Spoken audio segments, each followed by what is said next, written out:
Hello, everyone. Welcome back. So, this week we are going to be talking about chapter 14, which is all about substance. And substance is really diving into that content, like creative content, and how we communicate to our target audiences. What is content that is going to engage those customer avatars that we created back in chapters 1, 2, and 3. So our learning objectives for this week would be to examine ways that we develop content in a digital presence, review the content marketing process and cycle, and analyze the creative content communicator. There is another acronym. So let's talk about content marketing. Content marketing, as defined by your author, is an ongoing process integrated by marketing strategies, focusing on owning media through creating and distributing valuable, relevant, and consistent content to attract, educate, and engage audiences. Content marketing costs 62% less than traditional marketing, but it generates 3 times the amount of leads. Pretty interesting, right? Less money, more people. Benefits of content marketing are media visibility, competitive advantage, brand awareness, website traffic, client engagement, and leads and conversion. So, why would you invest in content marketing? And maybe the 62% less, 3 times the amount of leads wasn't enough. Here's some more reasons. Better ROI than with search marketing, so a Google ad gives businesses the opportunity to appear in search more times, drive traffic to company websites and blogs, assist in nurturing audience through a conversion funnel, and it's a great way to re engage with customers. The content marketing process, the first thing you would need to do would be to create customer avatar and research and listen to that person. We've talked about that so many times and it appears in so many different chapters. You should know by now you need to have a fake little customer avatar that represents your target audience, or at least one person in your target audience. Decide on the themes and topics that are going to be relevant to that avatar. Content retention. Use content to keep retention high, to keep that person engaged, to keep them informed. Promote that content. If it's through social media and it's a content marketing strategy position, pay some money and get that thing promoted. Measure and evaluate. See if it is working. If it is working and consumers are loving that type of content, engaging with it, creating more sales and revenue, higher ROI, repurpose it. Here is the content marketing cycle, just exactly what I'd listed. It is an ongoing cycle and process to understand what consumers want. We evolve with their taste and we listen. Some content marketing techniques. There are 2 types of content marketing techniques: outbound marketing and inbound marketing. Outbound marketing is more traditional. It tends to be the most familiar type of marketing, as it is the more traditional way of pushing businesses or brands out in front of larger, less targeted audiences who are not necessarily proactively seeking products and services. You're probably asking, well, Hannah, why would anyone use outbound marketing if it's not that great? That is a really good question. It is referred to as push marketing, always pushing brands, products, or services into the consumer through marketing in hope of generating more leads or customers. It tends to be more costly than inbound marketing, and the ROI is much lower. Examples of outbound marketing would be email marketing, online advertising, outbound marketing sales calls, which is also called cold calling, TV and radio ads, print ads, flyers and brochures, and trade shows and exhibits.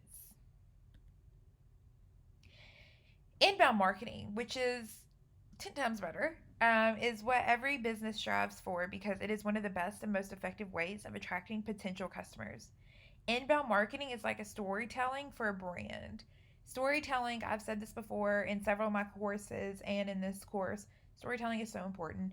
If you can relate your brand to a person and make it more human and more just them, then they're going to relate to your brand more and probably come to you over competitors.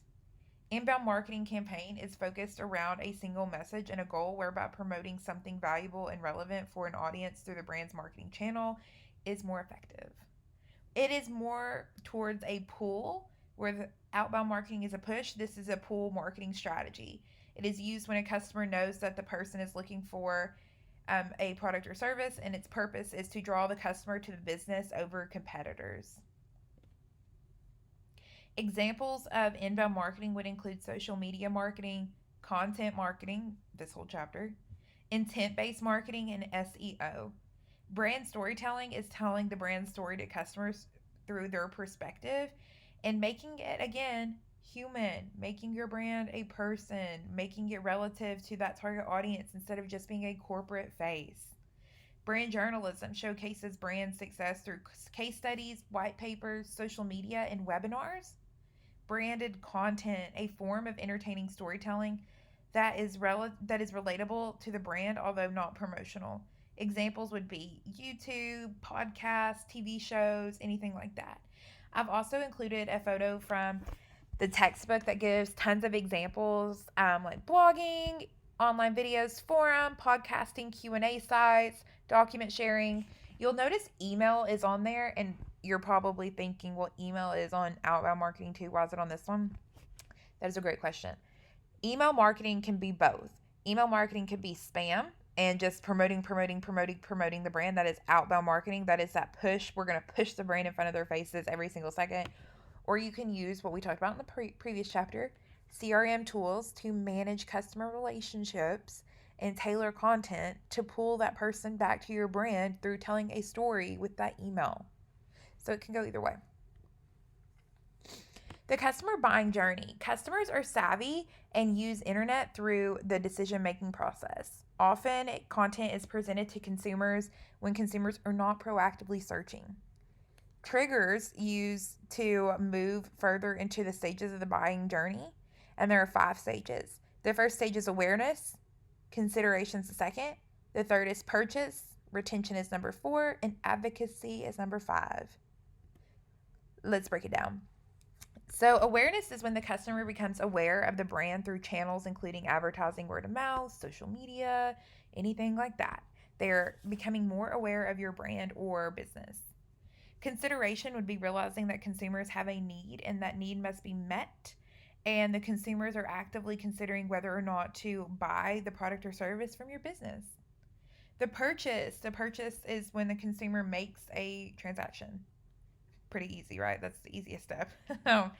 Retention, the customer uses the product and sometimes seeking the guidance from a provider or a user community, and perhaps being contacted by the provider to encourage brand loyalty. And then advocacy, this is kind of where every business wants their consumers to be. This is when customer spreads word of mouth through the product or about the product, whether their opinion is positive or negative. There are negative brand advocates. And now we always want our individuals to be positive brand advocates. Negative brand advocates will go out of their way to destroy your brand if they have had a terrible experience. People can get there. And your job as a marketer and as a employee for the business or brand is to contact that person and try to be proactive and make them non-negative brand advocates. Try to make it positive, make their experience more helpful, even if it's just to get them to stop being so negative. Forrester research says that 90% of the buyer's journey may be complete before the prospect reaches out to a salesperson. Have a clear customer avatar to focus on building a solid content marketing strategy. Analyzing the journey to evolve and improve the maximum customer value. Maximum customer value can be achieved through storytelling, and is usually trying to sell it to existing customers, retaining the user for longer, or reducing the cost of service, which is no acquisition cost, and that's pretty easy. There's a principle, it's called the Pareto principle, and it is when 20% of customers represent 80% of the brand sales. So you're always needing to look at the 20% of those customers because those users are the majority of the focus. They're a huge focus on protecting the business. If you can get that 20% happy, that's 80% of your sales. You can do this through the Creative Content Communicator, which is a system that ensures businesses are getting the most from creating and using content. Through the Creative Content Communicator, there's also the customer buying journey of communication and the customer life cycle. The customer life cycle would be to attract interest, capture leads, nurture prospects, convert sales, deliver and satisfy, upsell customers, and get referrals or report the business. And I also have this listed over: one leads to the other leads to the next stage, and the 7 stages of the customer lifecycle. Communication is the element that will get the audience's attention and help attract and persuade brands' audiences through engaging content. One of the ways you can do this is through the platform YouTube.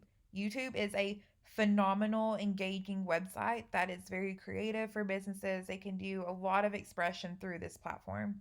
Plain and boring content does not satisfy consumers' needs and wants and will not get their attention. Over 80% of marketers use video marketing. The majority of visitors watched on social media using a mobile device, and 53% of the consumers that engage with the brands after viewing a video. Videos get around 87% more engagement than any other type of content. That is insane. Even if you, as a person, do not watch a lot of YouTube videos, which I highly doubt that. You probably watch more YouTube than you realize. Why not take advantage of those individuals that do watch YouTube? Create a channel. Videos are consistently one of the best performing forms of content in terms of engagement. YouTube is the second most visited site in the world, and it's owned by Google. If you know that Google owns it, why not use it? Because you know it's going to improve your SEO score. Embedding videos on web pages makes your SEO score better, and visibility on Google. They own it. A video marketing strategy that you need to follow would be: who is the video for? Outline the business's target audiences and demographics. What is the video's aim? Why does the video matter to the audience? What should the audience take away from the video? What's the value add to your content? What does the content do for the audience? How does it help them? When will the businesses create the video? Is it a weekly show? A how-to series? What is it? Where will the business create the video and distribute the content? Is it live or is it pre-recorded? Is it going to be uploaded on the fly or is it scheduled? A checklist for success when using YouTube. Research the channel and video keywords when you're using the video tagging. Include a call to action and encourage engaging audience or engaging content. Ask them to subscribe to your channel and comment, like, and share the video. Get more people, engage them, talk to them, be a person. Include social profiles such as Facebook, Instagram, get them to follow you, as well as using URLs in the description so they will look at your website or a landing page throughout the website based on what the content is trying to get them to do. Make videos that stand out from the crowd that will be attention grabbing. Use thumbnails when there is a key motivation to watch the video or not. Transcribe the video. That means add captions. Add captions for people with disabilities, such as like hearing. Maybe they can't hear what your video is saying, so always add captions so they can read along.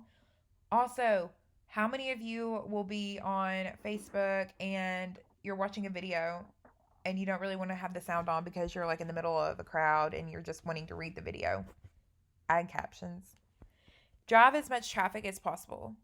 Once the business gets 100 subscribers, customize the YouTube channel URL. Add subscribe buttons to the video and ensure the channel theme is clear and get subscribers benefits in the video.